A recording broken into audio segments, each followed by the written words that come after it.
무슨 일을 만나든지 만사역도 하리라. 나의 갈 길 다가도록 예수 인도하시니 어려운 일 당할 때도 독한 은혜 주시네. 날 심히 고난하고 영원 배우가라나. 나의 앞에 반석에서 샘물 나게 하시네. 나의 앞에 반석에서 샘물 나게 하시네. 나의 갈 길 다가도록 예수 인도하시니 그의 사랑 어찌 큰지 말로 할 수 없도다. 성령 받은 영혼 하늘나라 갈 때에 영영 부를 나의 찬송 예수 인도하셨네. 영영 부를 나의 찬송 예수 인도하셨네.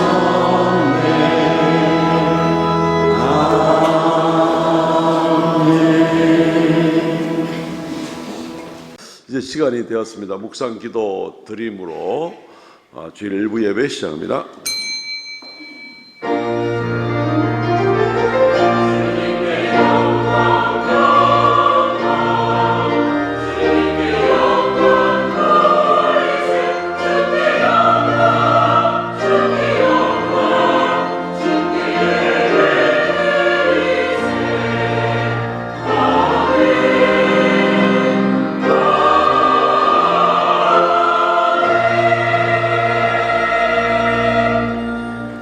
여호와는 죽이기도 하시고 살리기도 하시며 스올에 내리게도 하시고 거기에서 올리기도 하시는도다. 여호와는 가난하게도 하시고 부하게도 하시며 낮추기도 하시고 높이기도 하시는도다.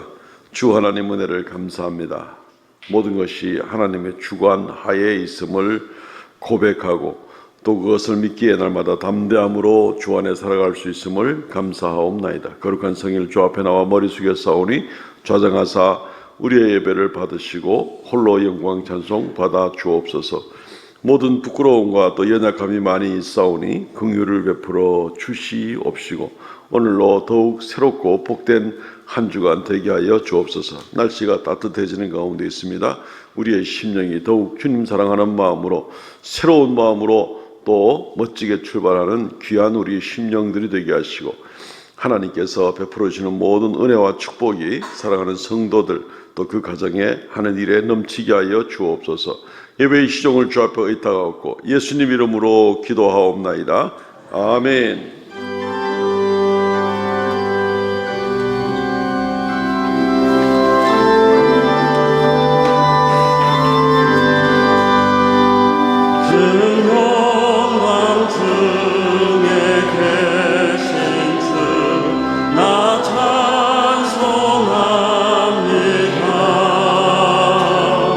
영원히 계신 주의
전능하사 천지를 만드신 하나님 아버지를 내가 믿사오며 그 외아들 주 예수 그리스도를 믿사오니 이는 성령으로 잉태하사 동정이여 마리아에게 나시고 본디오 빌라도에게 고난을 받으사 십자가에 못 박혀 죽으시고 장사한 지 사흘 만에 죽은 자 가운데서 다시 살아나시며 하늘에 오르사 전능하신 하나님의 우편에 앉아 계시다가 저리로서 산자와 죽은 자를 심판하러 오시리라.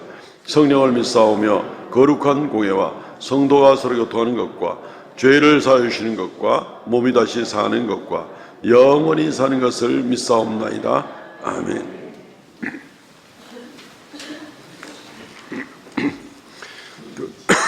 교동문 13번입니다. 시편 23편 말씀입니다.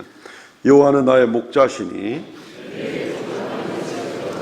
그가 나를 푸른 풀밭에 놓이시며 내 영혼을 소생시키시고 내가 사망의 음침한 골짜기로 다닐지라도 해를 두려워하지 않을 것은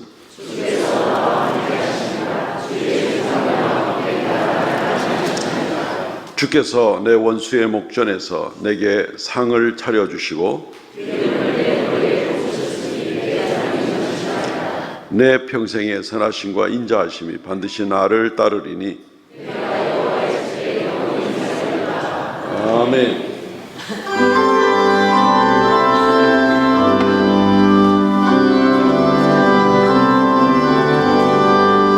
전찬는 주님의 사랑과 거룩한 보혈의 공로를 우리가 찬양을 합시다. 주님을 만나볼 때까지 예수는 우리를 깨끗게 하시는 주시니 그의 피 우리를 눈보다 어리게 하셨네. 우리를 깨끗게 하시니 무궁한 생명의 물일새 생명의 구원을 받은 자 하나님 찬양을 합시다.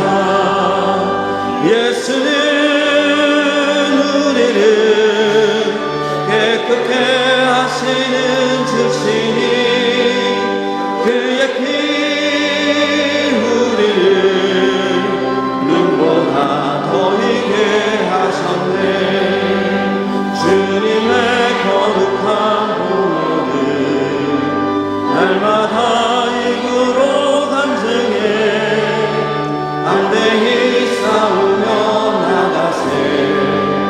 천국에 들어갈 때까지 예수는 우리를 깨끗게 하시는 주시니 그의 피 우리를 눈보다 더 희게 하셨네. 단단히 붙잡고 날마다 이기며 나가세. 머리에 면류관 쓰고서 주 앞에 찬양할 때까지 예수는 우리를 깨끗게 하시는 주시니 그의 피 우리를 눈보다 더 희게 하셨네.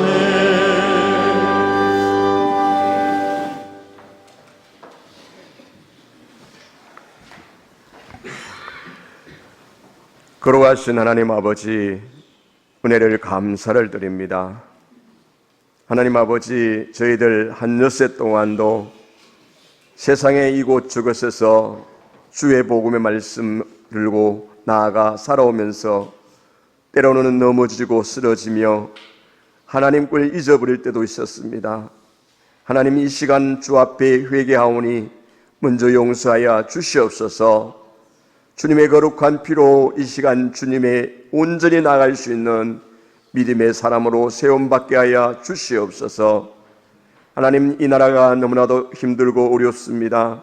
주님, 이 나라를 하나님께서 붙들어 주시고 하나님께서 원하시고 뜻하신 길로 인도해 주시옵소서.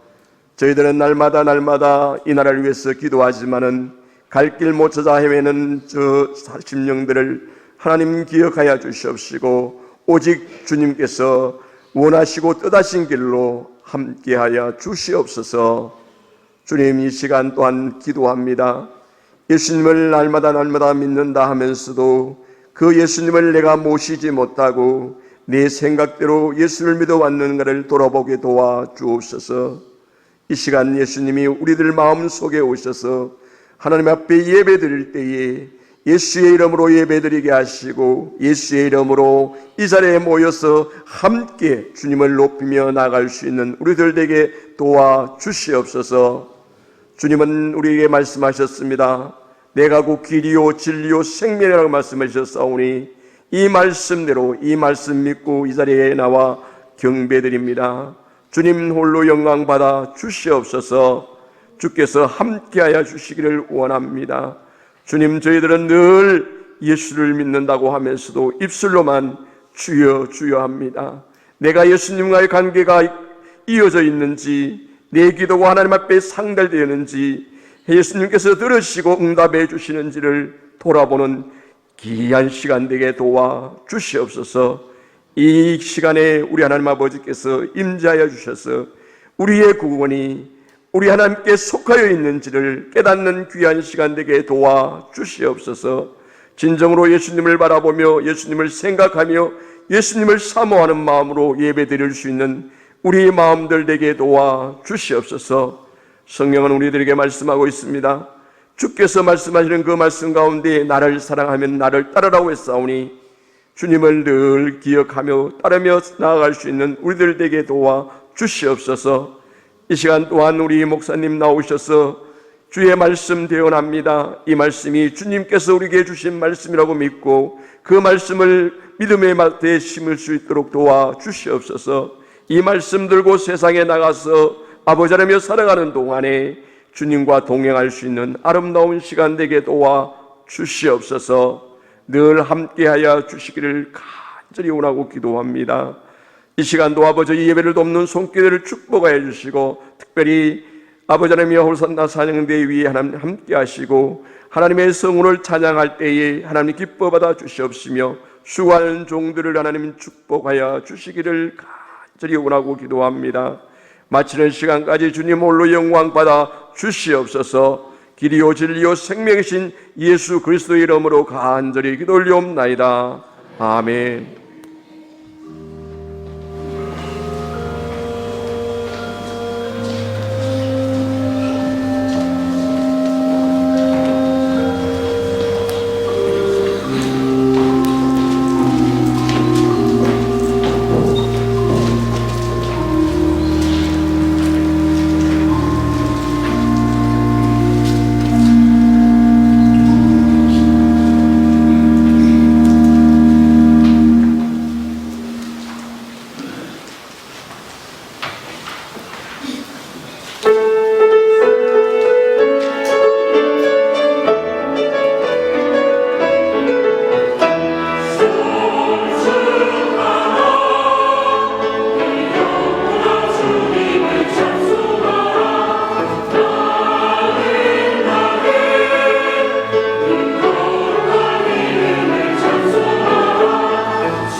할렐루야, 감사합니다.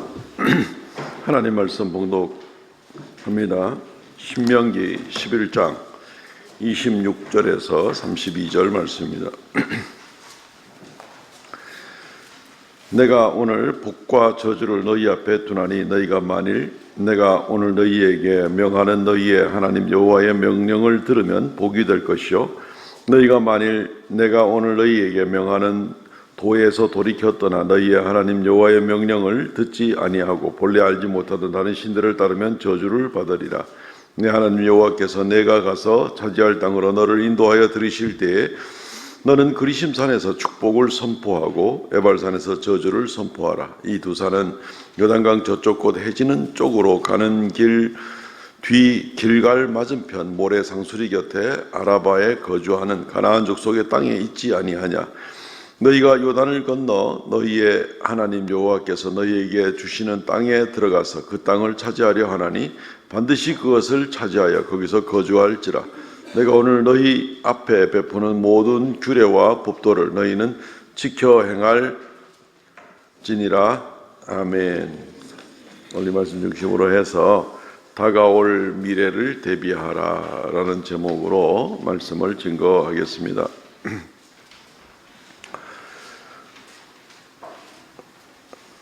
사람들이 이번 주가 고비라고 하는 이야기들을 많이 합니다. 대한민국의 복잡한 정치적 상황 때문에 발표된 내일쯤이나 한덕수 총리에 대한 탄핵 결과가 인용이 될지 기각이 될지 결과가 나오고 그 결과에 따라서 그 다음에 또 대통령에 대한 것이 어떻게 될지 양쪽 다 많이 불안해하고 있는 그런 모습들을 보고 어제까지도 그냥 전국에서 시위들을 하는 이제 그런 모습들을 우리가 보게 됩니다. 세상이 많이 불안한 가운데 지금 살고 있습니다. 경제적으로도 지금 국가적으로 우리가 내수가 참 많이 떨어진다 하는 그런 얘기도 참 많이 듣죠.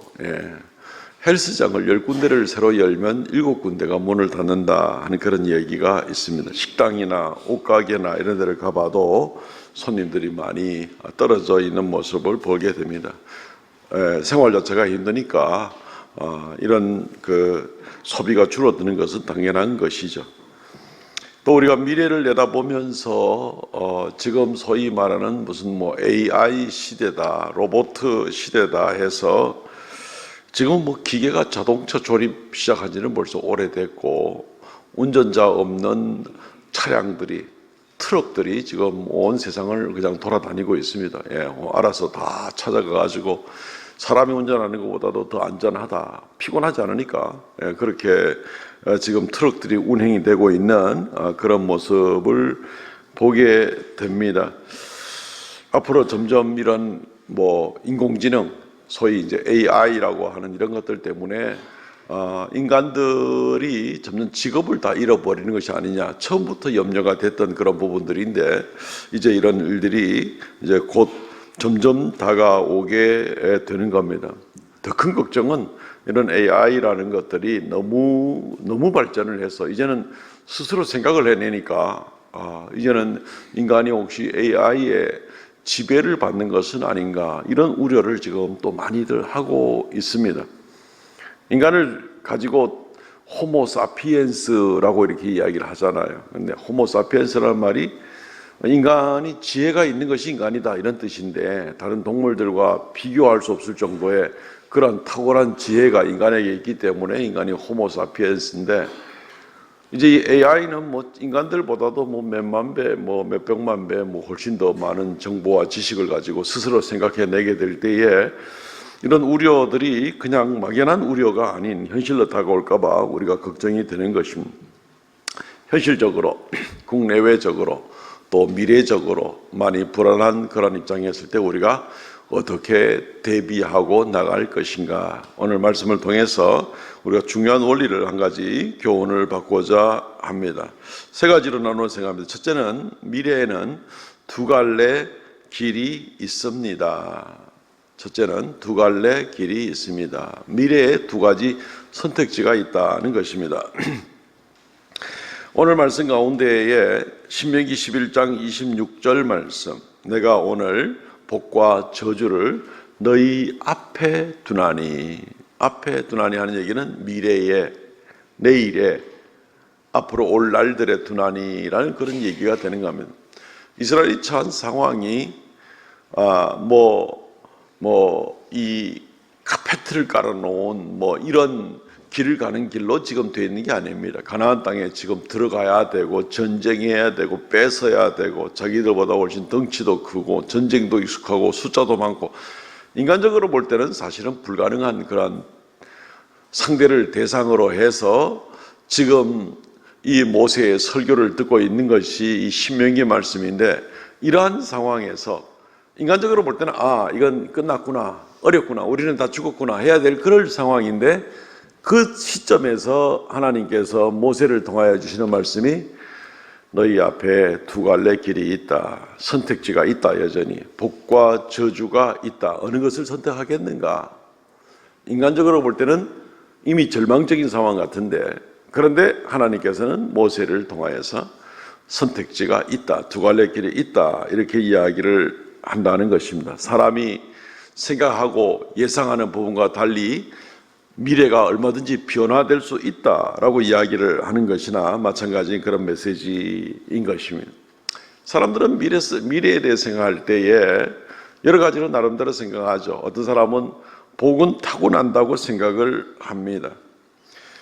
그러니까 복은 타고나는 거기 때문에 그냥 어쩔 수 없는 거야 라고 생각을 합니다. 이미 운명적으로 정해진 것 같이 생각도 합니다. 그래서 흙수저니 금수저니 하는 이야기가 나오게 되고, 흙수저 집안에서 태어나게 되면은 물이 발버둥 쳐야 안 된다 그러고, 요즘에는 개천에서 용나던 시대는 다 끝났다 얘기를 하고, 얼핏 사회적인 여러 가지 현상들을 보게 되면은 그 말이 정말 맞는 것 같은 이제 그런 생각이 들게 됩니다. 여러 가지 어려운 여건들 때문에 사람들은 대한민국을 떠나야 살 길이 생긴다고도 생각을 하죠. 그래서 대한민국은 기업하기가 어려운 나라니까 기업하기 좋은 나라로 가야 되겠다. 기업가들한테 세금도 좀 덜 매기고 인건비도 좀 싸고 하는 그런 곳에 가야 내가 신발을 만들든지 뭘 만들든지 이 기업을 할 수가 있지, 대한민국에서는 도저히 감당할 수가 없다라고도 생각을 해서 우리 인간적으로는 도저히 넘을 수 없는 장벽과 환경을 생각하게 됩니다.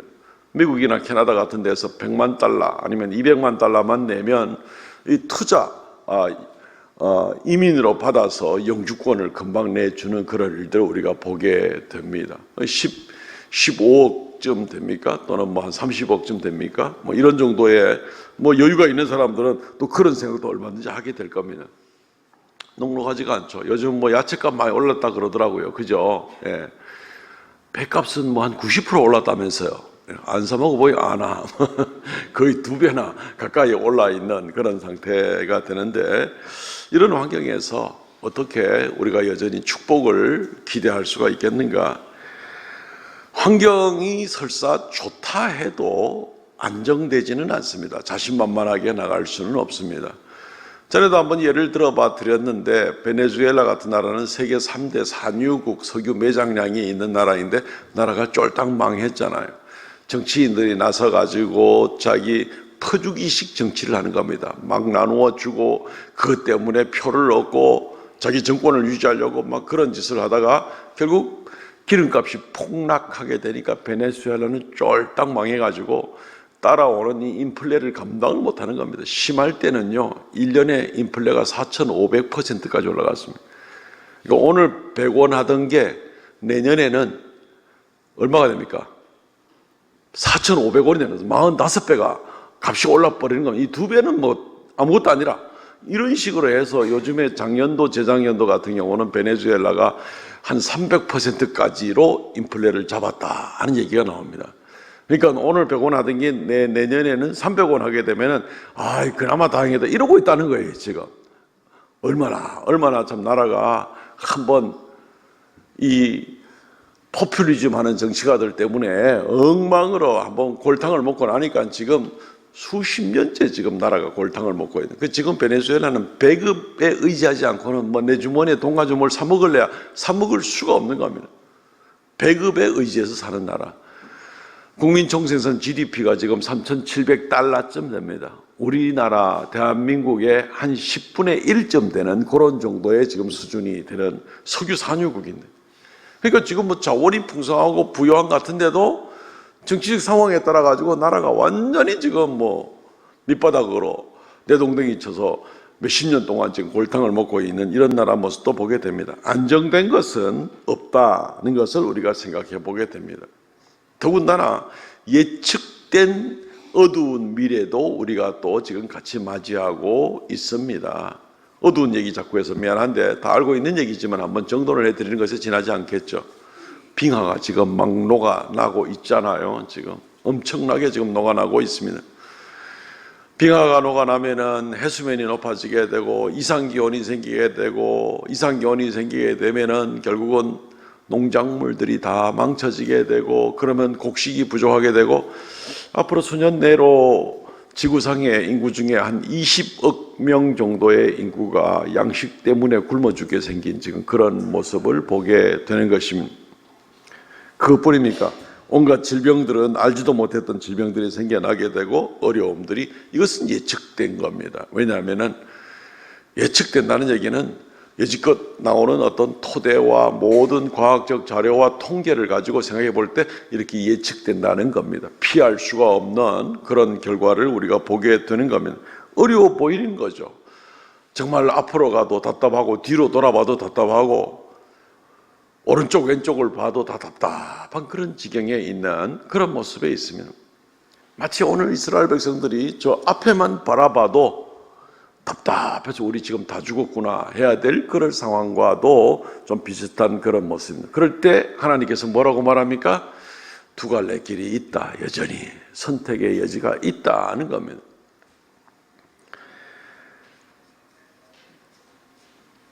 사람에게 달려있는 그런 것이 아니라는 것을 우리가 뭔가 모르게 벌써 짐작으로 생각해 볼 수가 있습니다. 사람의 눈으로 사람의 손에 의해서는 이미 다 끝난 상황인 것 같지만 그렇지만 하나님께서 이런 말씀하실 때는 뭔가가 있다 하는 것을 우리가 충분히 짐작해 볼 수가 있는 것입니다. 그래서 우리는 여전히 지금 이런 상황인데도 불구하고 두 갈래 길이 있다. 축복과 저주의 선택지가 있다.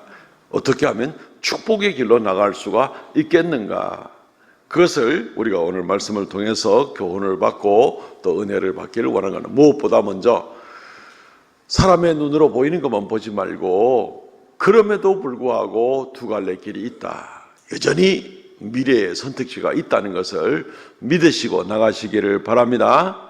어떻게 그것이 가능한가? 두 번째는 미래는 하나님의 손에 달려 있습니다. 하나님의 손에 달려 있기 때문에 선택지가 있다는 겁니다. 사람의 손으로는 어쩔 수가 없지만 하나님의 손에 달려 있으면은 이것이 얼마든지 선택지가 있다는 것입니다.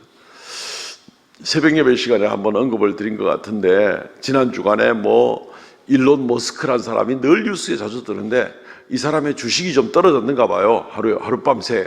하룻밤새 42조가 날아갔답니다. 42조가.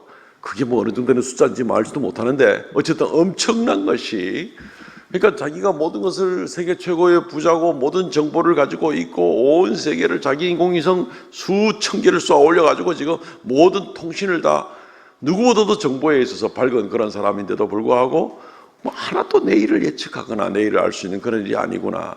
사람이라는 것이 어쩔 수 없구나 하는 것도 우리가 생각해 볼 수가 있습니다. 그렇습니다. 미래의 일은 사람에게 맡겨진 일이 아닙니다. 제 아무리 부유하거나 제 아무리 똑똑하거나 뭐 아무리 컴퓨터를 잘 굴리고 통계를 잘하고 이런다 해도 미래는 여전히 아주 단적인 한 문장으로 정리한다면 미래는 사람에게 맡겨진 것이 아닙니다. 미래는 하나님의 손에 달려 있는 겁니다. 제 아무리 인간이 여러 가지 모양으로 발버둥을 쳐도 미래는 하나님에게 속했다. 아주 간단한 한 문장입니다.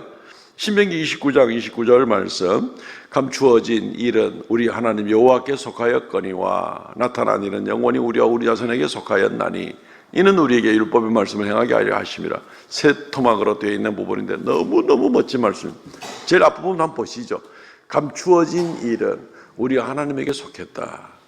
미래라는 것, 내일이라는 것 감추어졌죠. 그 내일을 지금 볼 수 있는 사람은 우리 가운데 지구상에 또 아무도 없습니다. 감추어진 일은 하나님에게 속했다라고 아주 간단 명료하게 정돈을 해주고 있습니다. 하나님에게 속했다는 겁니다. 하나님의 손에 달려있다는 겁니다. 우리는 지나간 일들에 대해서 우리는 돌아보고 점검도 하고 체크도 하고 후회도 하고 뭔가를 좀 해보려고 애를 쓰지만 그럼에도 불구하고 여전히 모든 인간의 노력에도 불구하고 여전히 분명한 것은 감추어진 일은 하나님에게 속했다라는 것입니다. 그러니까 내가 뭐 과거에 대한 분석 능력이 탁월하지 못하다 그래도 너무 걱정할 필요 없습니다. 어차피 미래는 누구 손에 달려있다? 하나님의 손에 달려있기 때문에 그렇습니다. 지구상에 살았던 사람들 중에 제일 똑똑한 사람은 누굽니까? 솔로몬 아닙니까? 솔로몬. 예, 이 뭐 아인슈타인 같은 사람 뭐 10명을 갖다 대도 안 될 사람이 솔로몬 같은 사람. 이 솔로몬이 하는 얘기가 뭡니까? 잠언 16장 3절 말씀. 너의 행사를 여호와께 맡기라. 그러면 내가 경영하는 것이 이루어지리라. 솔로몬이 모든 지식과 그 사람이 무역에 모든 시를 쓰는 일에 왕궁을 짓는 일에 성전을 짓는 건축, 무역, 문학, 언어 모든 부분에 누구보다도 탁월한 그런 사람이었습니다. 시바 여왕이 왔다가 깜짝 놀라고 갔다 아닙니까? 어쨌든 이 사람은 지혜를 당할 자가 없을 지구 최고의 지혜자인데 그러니까 이 사람이 내일을 예측 못하겠어요. 무슨 뭘 준비해야 될지 모르겠어요. 모든 걸 다 알 수 있는 누구보다도 탁월한 사람인데 이 사람이 하는 말이 뭐예요? 너의 행사를 여호와께 맡기라. 그리하면 내가 경영하는 것이 이루어지리라. 결과는 주님의 손에 달려있다는 것입니다. 주님께 의지하고 나가는 것이 좋겠다라고 이야기를 하고 있는 것입니다. 세계적인 대문학가 레미제라블을 쓴 빅토르 위고라는 사람 이런 얘기했습니다. 미래는 누구의 것도 아니다. 미래는 오직 신의 것일 따름이다. 미래는 주님의 손에 신에게 속했다는 것을 우리가 명백하게 알 수가 있습니다. 이것은 여러 가지 면에서 확인이 되는 거죠. 만약에 미래가 사람의 손에 달려있다고 생각하면 사람에게 잘 보이려고 애를 쓸 겁니다. 그 사람의 기준이 무언지 그 사람의 눈에 들려고 애를 쓰겠죠. 앞으로 누가 힘을 가질 것인가 예측을 하고 나서 거기에 줄 서는 사람들이 바로 사람들의 손에 의지하는 겁니다. 그거는 한 단계만 보고 두 단계를 못 보는 겁니다.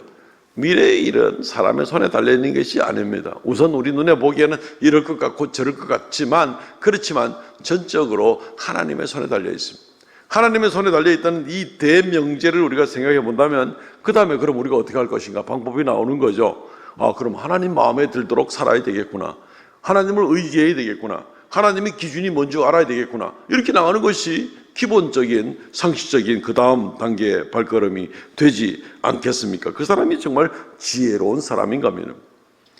그러니까 미래가 사람의 손에 달렸느냐 하나님의 손에 달렸느냐, 대한민국의 미래가 사람의 손에 달렸느냐 하나님의 손에 달렸느냐, 나의 미래가 나의 내일과 내 자녀들의 세대의 삶이 사람의 손에 달렸느냐 하나님의 손에 달렸느냐. 어떤 면에서는 이것은 지금 충분한 증거를 들어드렸지만 믿음에 관한 문제이기도 합니다. 어디에 달렸는지를 분명하게 인정하고 나서야 그 다음에 그러면 사람에게 눈치를 보고 맞출 것인가 하나님에게 눈치를 보고 맞출 것인가, 이것이 그 다음 단계로 따라오게 되는 것이기 때문에 그렇습니다. 우리는 미래가 바로 하나님의 손에 달린 것을 믿습니다. 성경이 그렇게 말했기 때문에 그렇고, 어떤 상황에도 오늘 본문에 나온 것처럼 어떤 상황에도 미래는 하나님의 손에 달려 있다는 것이 대진리이기 때문에 여기에 대해서 의심의 이로의 가치가 없습니다. 의심할 아무런 이유가 없다는 것이죠. 그러면 하나님의 기준을 따라 살아가는 것이 그 다음 단계라고 그랬습니다. 하나님의 기준이 뭡니까? 오늘 말씀 11장 27절과 28절 말씀입니다. 너희가 만일 내가 오늘 너희에게 명하는 너희의 하나님 여호와의 명령을 들으면 복이 될 것이요 너희가 만일 내가 오늘 너희에게 명령하는 도에서 돌이켰더나 너희의 하나님 여호와의 명령을 듣지 아니하고 본래 알지 못하던 다른 신들을 따르면 저주를 받으리라. 미래가 두 갈래가 있습니다. 복과 저주가 있습니다. 그리고 거기에 대한 미래는 하나님의 손에 달려있다고 말하고 있습니다. 어떤 사람들 때문에 인한 상황이니 뭐니 뭐 다 그 넘어서 하나님의 손에 달려있다. 그런데 하나님께서 기준을 제시합니다. 하나님께서 말씀하신 명령을 지키면 복이 될 것이고 지키지 않고 거역하는 길로 나가는 모습이면 저주가 될 것이다. 이 문장 어려운 거 하나도 없습니다. 아주 쉽게 아주 명료하게 우리에게 가르쳐주고 있는 바로 그런 말씀이 되는 것입니다. 하나님의 손에 복과 저주가 달려있으니 하나님의 명령을 들으라는 것입니다. 그분의 기준을 아는 것이 굉장히 중요합니다. 어떻게 보면은 조건부라고 할 수가 있겠죠. 우리는 혹시 생각할 때 하나님이 뭐 그래 자비하신 하나님께서 조건부로 그렇게 하시냐, 그냥 복을 주시면 되지. 물론 가만히 주시는 복도 넘친 복입니다. 일반 은총으로 햇빛을 주시고 노력하는 자에게 수고의 열매를 걷게 해주시는 것들 다 일반적으로 주어지는 그런 은총들은 믿는 자나 믿지 않는 자에게 그 자체가 넘칩니다. 뭐 지구와 태양부터 조금만 더 멀어만 줘도 다 주는 거 아닙니까? 일반적인 은총 가운데 살고 있지만 하나님께서 우리 개인 한 사람 한 사람에게 관여하시는 특별한 그런 축복을 주시는 것은, 그리고 거기에 대해서 무슨 조건을 이렇게 붙이십니까? 라고 혹시 질문을 하고 싶은 생각이 들지 모르겠지만 이 조건이 우리한테 정말 감사한 줄 알아야 됩니다. 가만 놔두면 어떻게 됩니까? 죽겠죠. 80, 90, 100 되면 다 죽겠죠. 가만 놔두면 어떻게 됩니까? 지옥 가겠지요. 죄 때문에.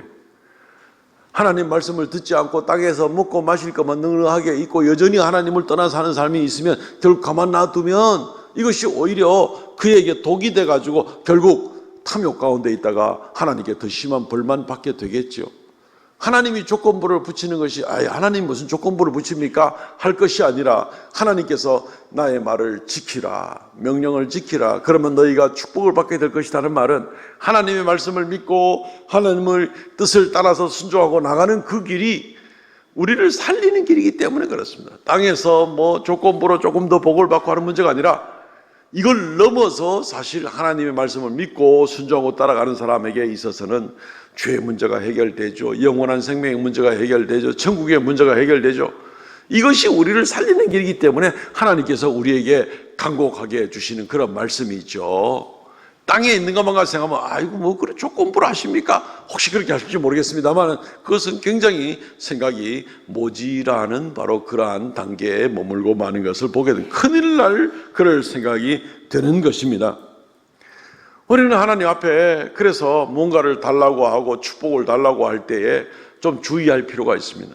여기에서 전부 다가 아니고 여기서 멈추는 것이 아니고 이 일로 말미암아 나의 오늘 현실의 문제든지 자녀들의 문제든지 복을 주십시오, 축복해 주십시오 얘기를 할 때에 이 일로 말미암아 하나님께 더 가까이 나가기를 원합니다. 더 예배를 잘하기를 원합니다. 하나님 영광을 나타내기를 원합니다. 하나님을 기쁘시게 하기를 원합니다. 이런 단계로 연결될 때에는 하나님의 뜻과 잘 맞기 때문에, 그래서 하나님 말씀을 지키는 그런 단계로 나가기 때문에 얼마든지 복을 주시지만 하나님 요거만 넘게 되고 내가 문제가 해결되고 나면은 그때부터는 하나님하고 빠이빠이입니다. 뭐 이런 식으로 나가는 그런 모습이 될 때에는 그런 사람들에게 복을 줘도 아무런 의미가 없는 겁니다. 하나님에게 영광 돌리지도 아니하고 감사하지도 아니하고 의지하지도 아니하고 점점 마음만 교만해질 뿐이죠. 그러면은 점점 더 교만과 탐욕만 더 많아지는 사람은 죄를 점점 더 짓게 되고 결국은 죄에 대한 심판도 점점 커지게 될 텐데, 그러면 복을 줘봐야 뭐합니까? 심판만 점점 더 쌓게 되는데 두 번째 복을 다시 주시겠습니까? 오히려 그것은 굉장히 본인한테 큰 피해가 되는 그런 모습을 보게 되는 것입니다. 그러므로 우리가 하나님의 원칙을 알고 이것을 조건부가 아니라 이것만이 진정한 진리요 생명이고 축복의 길인 것을 알고 나가게 될 때에는 우리는 하나님 그 자신보다도 하나님이 주시는 그 축복 그 자체보다도 그 넘어서 우리와 관계를 맺고자 하는 그런 하나님, 우리를 만나기를 원하는 하나님, 우리에게 영생을 주시며 끝까지 함께 하시길 원하시는 그 하나님을 알면서 하나님께 순종해 나가는, 이걸 하나님이 원하시는 거죠. 이 진정한 축복받은 사람이라는 것입니다. 예배라는 게 뭡니까? 예배는 우리가 한 시간 내서 여기 앉아 있다가 뚝딱 하고 자리 털고 성경책 뚝딱 털고 나가는 게 예배가 아니잖아요. 예배는 일방적으로 막 주십시오 저 어디 가까이 가서 빌듯이 하는, 듣지도 못하는 돌멩이 앞에서 보는 그런 건 예배가 아닙니다. 예배라는 것은요, 만남입니다. 만남.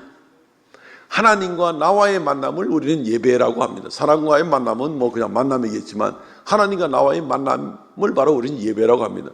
그러니까 예배 시간에 주일날 교회에 나와서 예배에 한 시간을 앉아 있는데 이 시간 동안에 하나님을 간절히 사모하고 하나님 말씀에 귀를 기울이고 하나님 만나기를 원하는 이 만남이 이루어질 때 이 사람이 예배를 하는 사람이지, 뭐 몸은 여기 와 있는데 마음은 저 콩밭에 가 있다, 예배하는 사람이 아닌 겁니다. 그냥 몸만 여기 와 있는 겁니다. 예.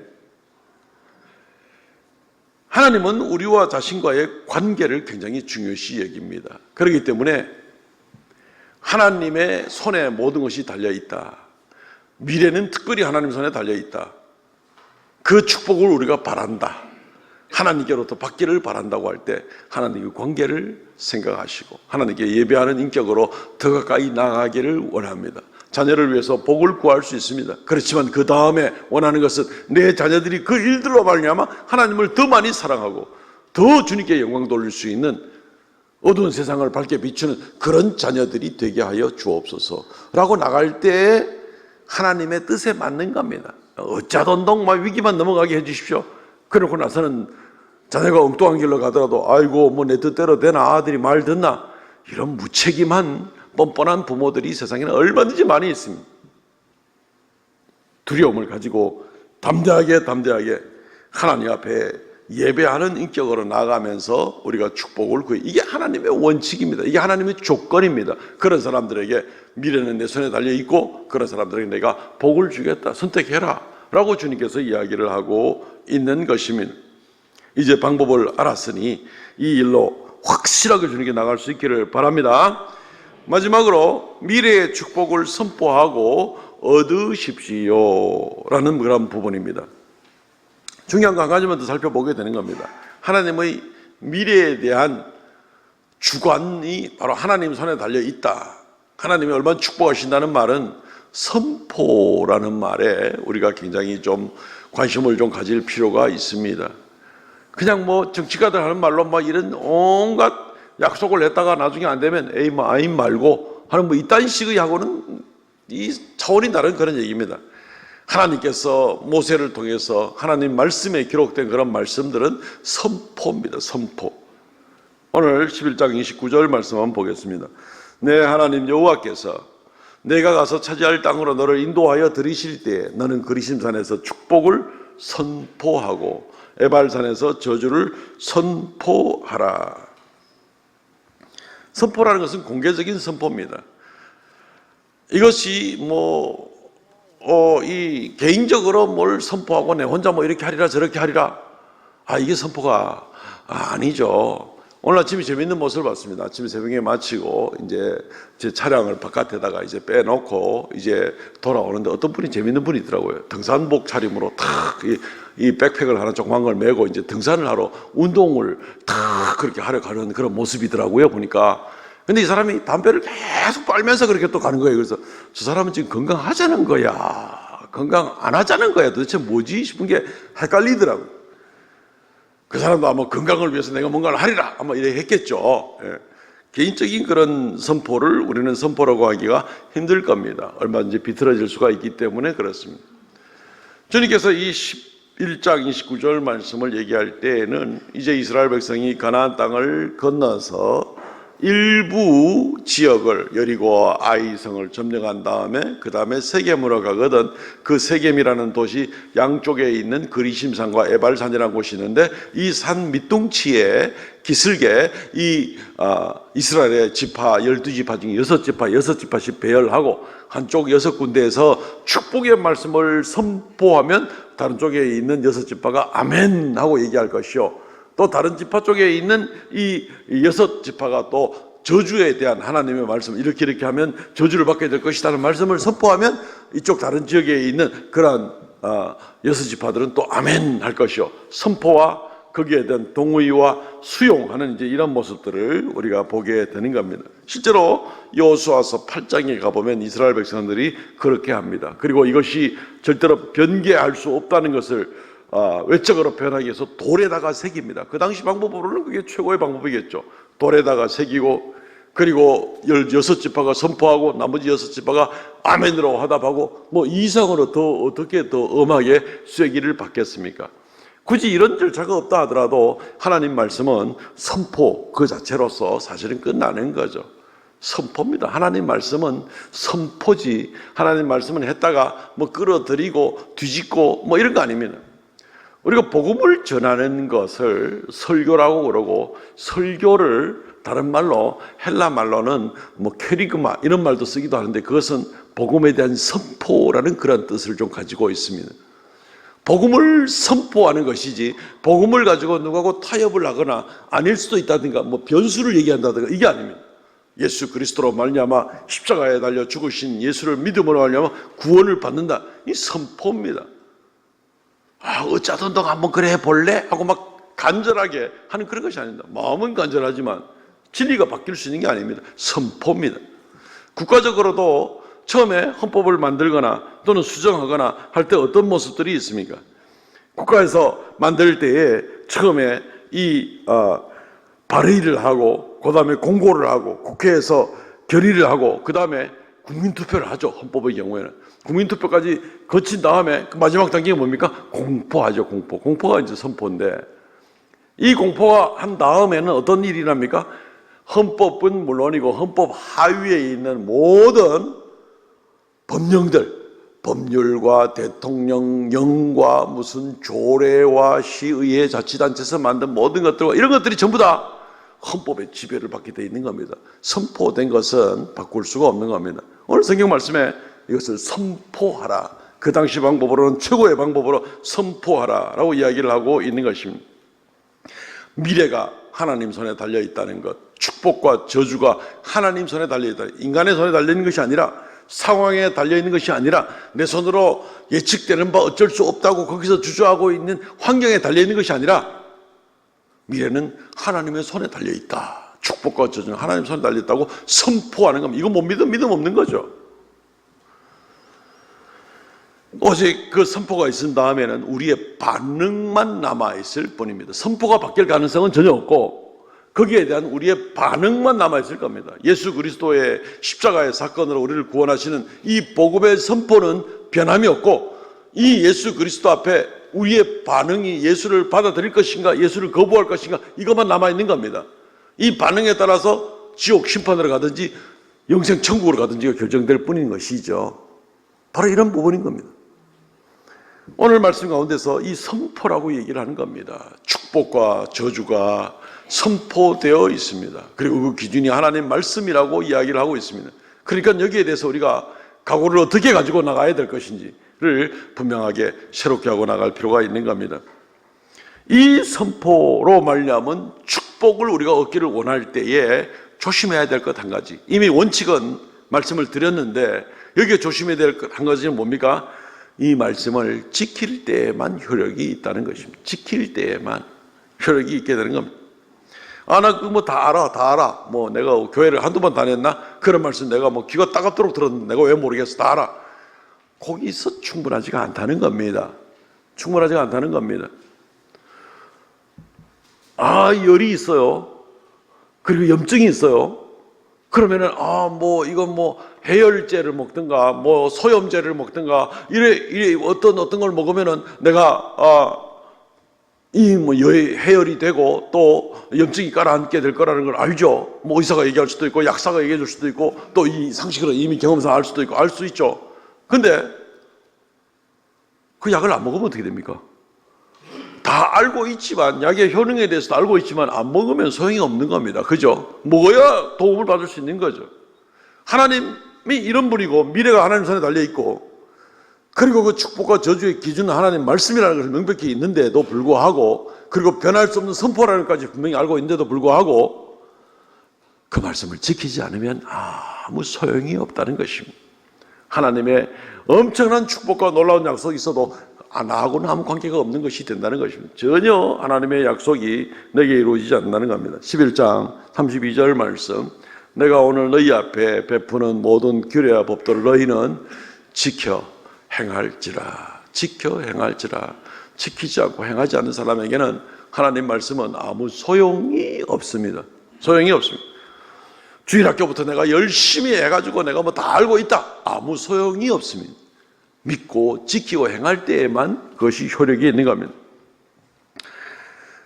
신명기 11장에 조금 앞절로 가봅니다. 13, 14, 15절에 보면 내가 오늘 너희에게 명하는 내 명령을 너희가 만일 청종하고 하나님 여호와를 사랑하여 마음을 다하고 뜻을 다하여 섬기면 여호와께서 너희 땅에 이른 비 늦은 비를 적당한 때에 내리시리. 너희가 곡식과 포도주와 기름을 얻을 것이요 또 가축을 위하여 들에 풀이 나게 하시리라. 내가 먹고 배부를 것이니라.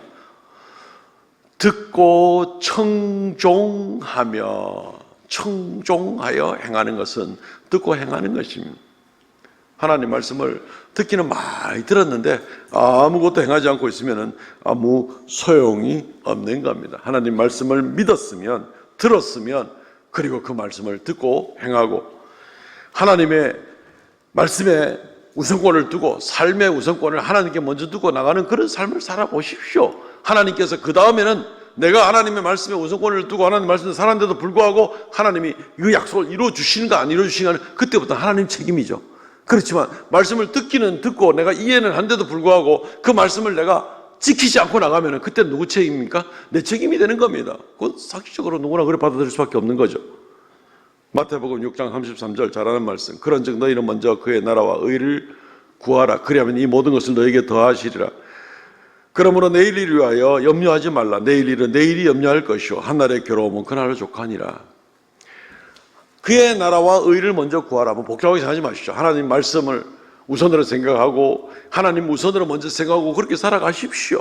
생각에 있어서나 시간에 있어서나 물질에 있어서나 어떤 에너지를 쏟는 것에 있어서 주님의 나라와 의를 주님이 기뻐하는 일에 먼저 한번 애를 써보십시오. 그러면 이 모든 것을 더하시리라 하는 하나님 약속이니까 그걸 하나님 지키나 안 지키나 한번 보시라니까요.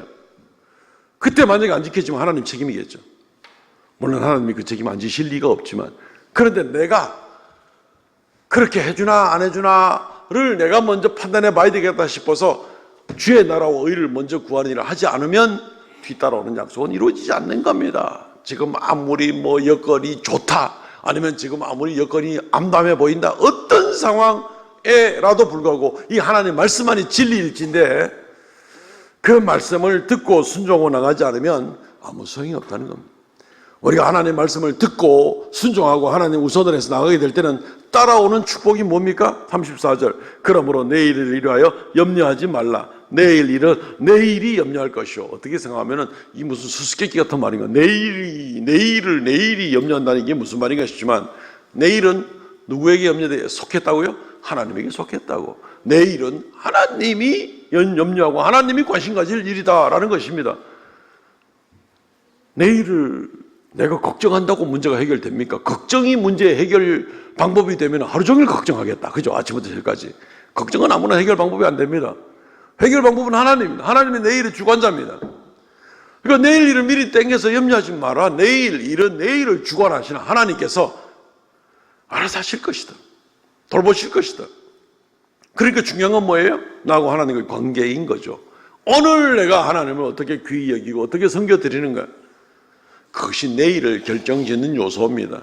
왜냐하면 우리는 하나님의 신실하심을 믿기 때문에 그렇습니다. 오늘 하루 내가 할 수 있는 최선은 하나님 앞에 신실한 겁니다. 하나님은 그것을 인정하시고 귀히 여기시면 내일도 확실하게 인도하시고 축복하시고 내일뿐 아니라 우리 자녀들의 세대까지 또 그 다음 세대까지 지켜주시는 분이 바로 하나님이 되시는 겁니다. 오늘 여유가 있다고 교만하지 마십시오. 하룻밤에 42조를 잃어버린 사람도 있다니까요. 오늘 어렵다고 암담해하지도 마십시오. 내일은 여전히 선택의 두 갈래 길이 있다니까요. 하나님 손에 달려 있다니까요. 오늘 우리가 무엇을 해야 될지 오늘 말씀이 우리에게 명백하게 보여주고 있지 않습니까? 말씀을 맺겠습니다. 사랑하는 성도 여러분, 미래를 어떻게 대비할 것입니까? 환경이나 정치가나 여러 가지 지금 내 현재의 소유나 능력이나 이런 것들에 내일이 달려있는 것이 아니다 하는 것을 우리는 먼저 생각하고 하나님 손에 달려있다는 것을 인정하시기를 바랍니다. 그리고 미래를 두려워하지 마십시오. 왜냐하면 방법을 모를 때 우리가 땅을 치고 통곡을 하고 눈물을 흘리고 낙심을 하는 것이 방법을 모를 때 하는 일이고, 방법을 아는 사람들은 낙심하지 않습니다. 좌절하지 않습니다. 눈물을 흘리면서 정신 못 차리고 있지는 않습니다. 방법을 아니까. 오늘 성경 말씀이 우리에게 그 방법을 알려주고 있습니다. 하나님의 말씀이 기준점을 알고 타협이라든가 양보가 아닌 선포된 하나님 말씀을 붙들고 하나님께 우선으로 나가는 그런 모습일 때에 그 사람이 정말 내일을 준비할 수 있는 사람입니다. 하나님에게 달려있기 때문에 그렇습니다. 하나님께서 그를 축복하실 겁니다. 잘하면 천대까지 갈 수도 있습니다. 오고 오는 자녀들까지 계속해서 하나님을 경외하고 하나님을 두려워하고 하나님을 최우선 나가는 그런 모습으로, 그리고 오늘 나의 삶을 신실하게 순종해 나갈 때 잘하면 이 축복이 천대까지도 갈 수 있습니다. 지구상엔 아직까지 하나님의 약속은 천대라고 약속했는데 지구상엔 아직까지 천대까지 축복을 받아 내려간 사람이 없는 것 같아요. 그렇지만 하나님의 약속은 있으니까 한번 이 귀한 약속의 축복을 받아 누리실 수 있기를 바라며, 두려워하지 말고 미래의 축복이 바로 내게 이루어질 수 있도록 그렇게 하나님과 연합한 귀한 성도들 되시기를 주의 이름으로 축원드립니다. 아멘. 이 시간에 기도하겠습니다. 하나님, 우리를 긍휼히 여겨주시고 우리가 미래를 준비하고 나가는 그런 사람들이 되게 하여 주옵소서. 세상 일 때문에 두려워하지 않게 하시고 공포에 떨지 않게 하시고 걱정에 매여 사는 사람들이 되지 않게 하여 주옵소서. 주님 손에 맡기고 굳게 믿고 나가는 우리가 되게 하여 주옵소서. 통성을 하자 한번 간절하게 기도합니다. 주 하나님, 은혜를 감사합니다. 이 시간 말씀을 통해서 다시 한번 우리가 아버지 앞에 새로운 마음을 가지고 말씀을 마음에 새기고 굳게 나가기를 원합니다. 하나님, 은혜를 더하여 주시옵소서. 내일을 걱정하는 것이 아니라 오늘을 염려하며 오늘 하나님 앞에 어떻게 신실하게 살아갈지를 두려워하며 경건하며 하나님께 영광 돌리는 귀한 삶으로 나가는 그런 자들이 되게 하여 주시옵소서. 아버지 하나님이여, 긍휼을 베풀어 주시기를 간절히 바라옵고 원합니다. 날마다 새롭게 하여 주시옵소서. 은총을 베풀어 주시기를 간절히 바라옵고 원하옵나니 주여 긍휼을 더하여 주시옵소서. 주여 은총을 더하여 주시기를 간절히 바라옵고 원하옵나니 아버지 하나님이여 역사하여 주시기를 간절히 바라옵고 원하옵나니 하나님 남자하게 하여 주시고 오늘 하루 주 앞에 신실한 삶으로 주 앞에 나가는 그런 우리가 되게 은총 더하여 주시옵소서. 할렐루야. 주님 홀로 영광 받아 주시옵소서.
우리를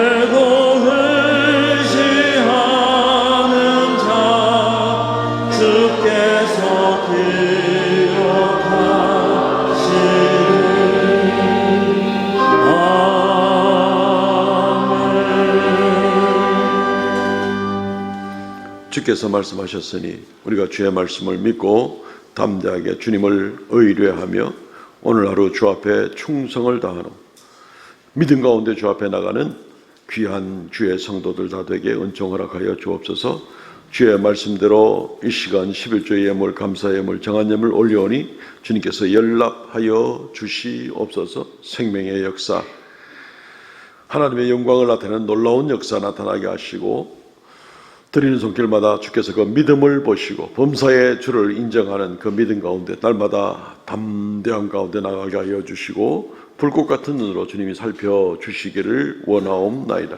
이 시간에 머리 숙여 경배하는 사랑하는 성도들, 이 한 주간도 오직 미래를 잘 준비하는 지혜 가운데 살아가는 귀한 성도들 되도록 은혜 더하여 주시옵시고 이 한 주간도 주님께서 지켜주시옵소서. 예수님 이름으로 기도하옵나이다.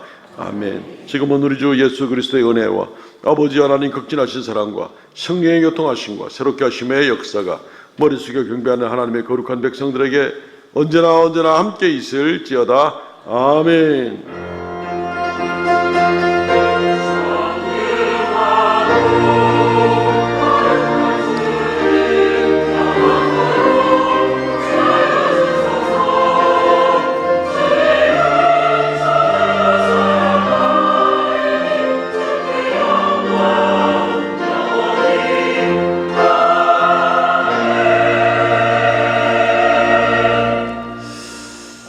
아멘. 예배는 마쳤습니다. 우리 전후좌우로 성도들의 교제를 나누겠습니다. 전후좌우로 돌아보시면서 잘 준비하겠습니다. 인사하시죠. 잘 준비하겠습니다. 잘 준비하겠습니다. 예. 광고 말씀을 드립니다. 주보를 보시고 이번 주 읽을 말씀은 예레미야서와 에가서입니다. 오후에는 오늘 또 소그룹으로 모입니다. 전체 모임 모이고 나서 소그룹으로 흩어져 모이겠습니다. 세례 유아 세례 입교식이 5월 4일 날 있습니다. 오늘까지 교회 사무실을 신청해 주시면 되겠습니다.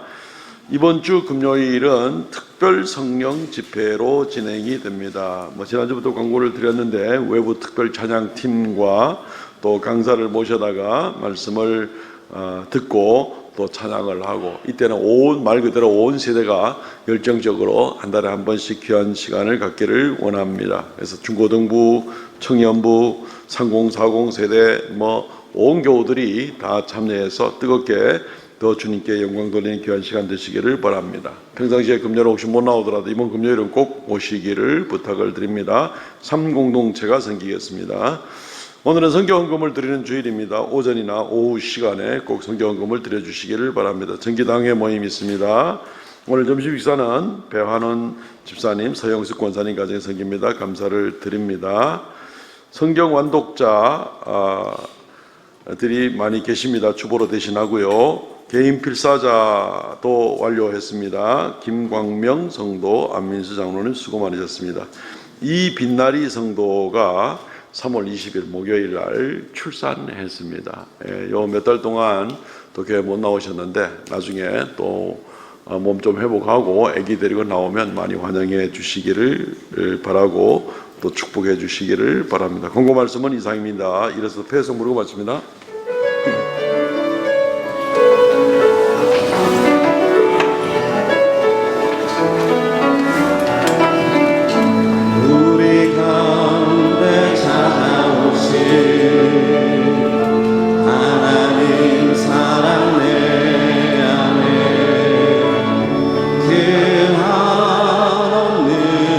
사랑 우리 통해 흐르게 하소서.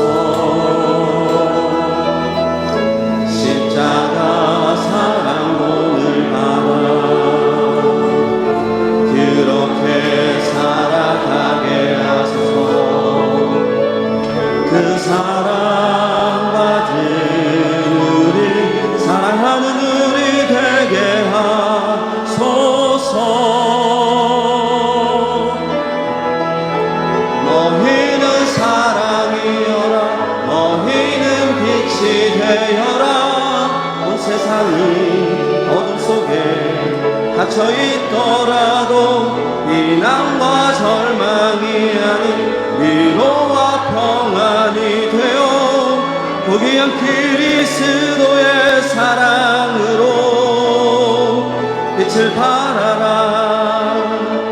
너희는 사랑이여라. 너희는 빛이 되어라. 온 세상이 어둠 속에 갇혀 있더라도 비난과 절망이 아닌 위로와 평안이 되어 고귀한 그리스도의 사랑으로 빛을 발하라.